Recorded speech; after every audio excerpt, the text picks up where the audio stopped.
Table table আনতে হবে না? উত্তর কি আপনি পাচ্ছেন না? বুঝতে পারছেন না কি করেন তিনি? ওই ওই ওই এসে গেছে, ওনাকে একটু রাস্তা দিয়ে দেন। হ্যাঁ হ্যাঁ হ্যাঁ, রাস্তা দেন, ওনাকে আসতে দেন। না না, এখানে না, সেই রাজপ্রাসাদে।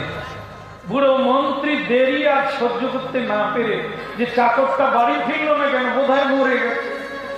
তাহলে একবার যাই, তাহলে আমি আর বেঁচে কি করবো? আমিও মরতে যাই। যেই মন্ত্রী ঢুকে গেছে অমনি সে চেয়ারে সিংহাসনে বসে বসে ওনাকে একটু রাস্তা দেয়। মন্ত্রী ঢুকেই বলে, ওরে হতভাগা, তুই কোথায় বসে আছিস? আরে ওটা তো রাজা। দেখে রাজা মাটিতে হাত জোড় করে দাঁড়িয়ে, আর চাকর সে সিংহাসনে বসে আছে। মন্ত্রী বলে, যে 5 মিনিট বার্তা মধ্যে আগেই পড়ে যাবো। ওরে তুই কি বলি, তুই কোথায় বসে আছিস? বলে মন্ত্রী, বল আপনি বসুন, আসলে বসুন, আমি ফিনিশিং এ এসে গেছি, 3 নম্বরে এসে গেছি।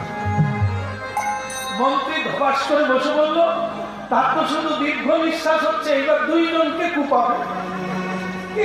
তো সেখানে আমি মরে যাই, দুঃখ নাই, কিন্তু আমার চাকরটা মরবে আমার জন্য। রাজা তখন বলছে যে, গুরুজি এইবার। হ্যাঁ, রাজা আবার গুরু বলছে।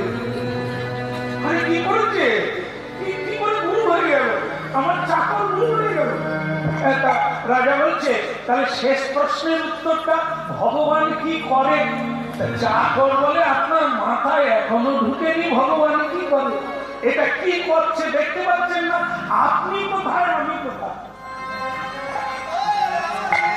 আপনি একটু আগে ছিলেন রাজা, এখন আপনি মাটিতে নেমে পড়েছেন।